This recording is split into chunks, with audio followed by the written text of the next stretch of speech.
folks, and welcome to Griffo's Retro Gaming, and today I'm going to give a video response to Corbana.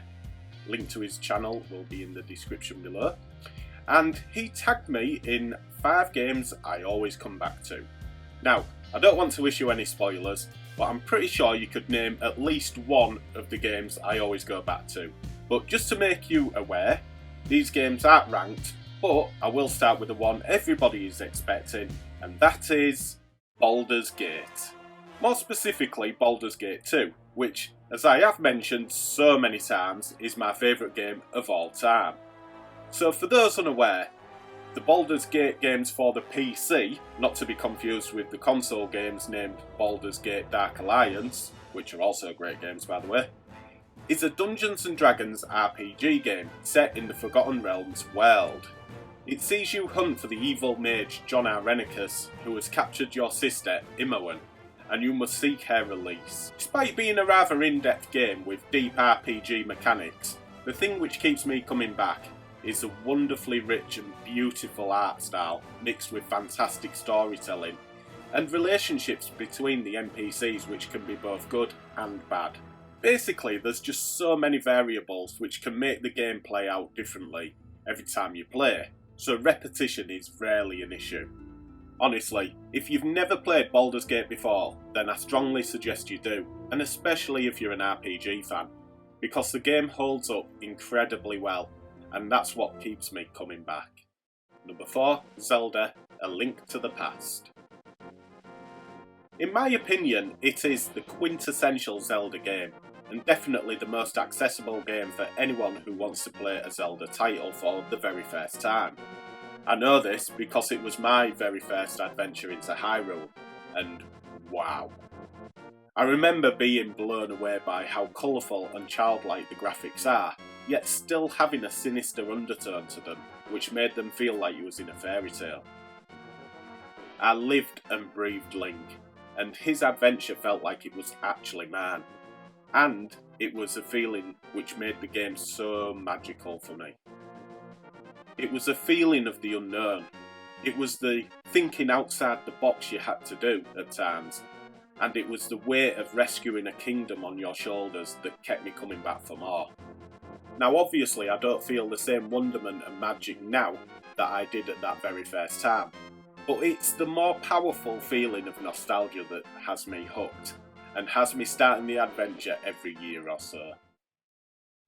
Number 3, Morrowind. The Elder Scrolls games are real favourites of mine, and Morrowind was my first adventure in Tamriel, cementing its place in my heart. Sadly, Morrowind is definitely showing its age these days, but with its beautifully crafted fantasy setting of big mushrooms, murky swamps and giant cliffs, Morrowind is a world I can still get lost in, and love every second of it. The freedom of choice was unbelievable at the time, with it allowing you to make many different decisions which can impact your adventure, taking you down many different routes of heroism or villainy. You can concoct a multitude of different potions and spells that can practically make you godlike. You can take or steal practically anything you want, and you can kill anyone who attacks you first.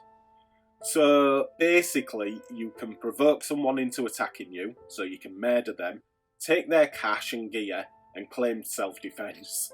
What a wonderful society Morrowind is set in. All this freedom of course allows you to truly play the game as you want, and also mould your character to be exactly how you want.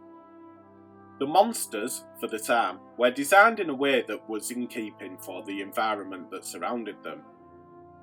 The best known and most annoying was probably the cliff racers, that felt almost impossible to hit whilst you was at a low level. And that was probably the most annoying part about the game, as it uses invisible virtual dice rolls as a means of attack. So at a low level with a low proficiency in a weapon you are carrying, these dice rolls may not be high enough to make the attack, as per tabletop game rules. Personally though, I love this, as it adds yet another layer for your character development, and makes you think about who you're going to be and how you will shape your destiny. It's absolute magic, and a game I go back to regularly. Number 2, Pokemon Pinball, Ruby and Sapphire. Let's be honest here, out of the sheer amount of Pokemon games, Pokemon Pinball, Ruby and Sapphire is not going to be at the top of many people's must-play list.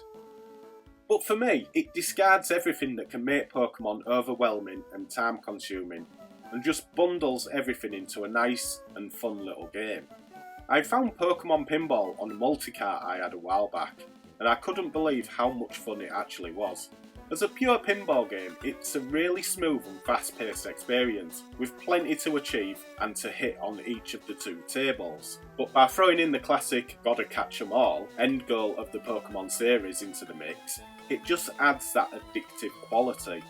Obviously not having a story means that it's a classic pick up and play title. This makes coming back to the game a real joy, and for me personally, I find it hard to put down when having an hour's gaming session. I have never completed my Pokédex however, so I will continue to come back again and again to get my fix. Number 1, Grand Theft Auto Vice City. Well, what can I say? I mean, any GTA is great to go back to, but for me, it has to be Vice City. I just think it's a perfect blend of setting, story, and of course, that 80s music. In the following GTA games, I felt that the map was too big and imposing, and when driving from one point to another it felt like a real chore.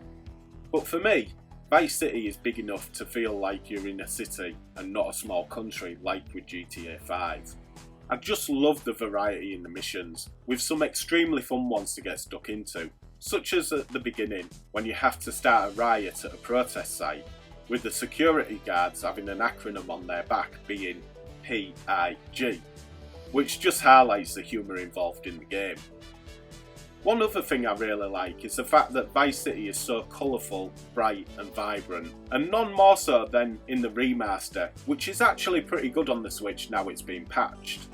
Contrast that with, say, GTA 4 and you'll see what I mean. GTA 4 always feels dingy and dark, which by the way is the right feel for the city, but it's not overly inviting to go back to and play.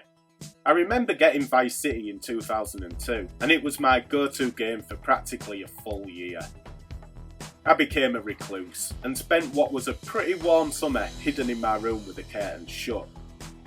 But that is the hallmark of a good game, and it's experiences like that which is what gamers crave from a video game, and that is why Vice City is the go-to game for me. And that is my 5 go-to games as requested by Corbana. A link to his channel is of course in the description below. But what do you think? And what would your 5 go-to games be? I'd love to hear from you, and I'll see you very soon for another video. Take care guys.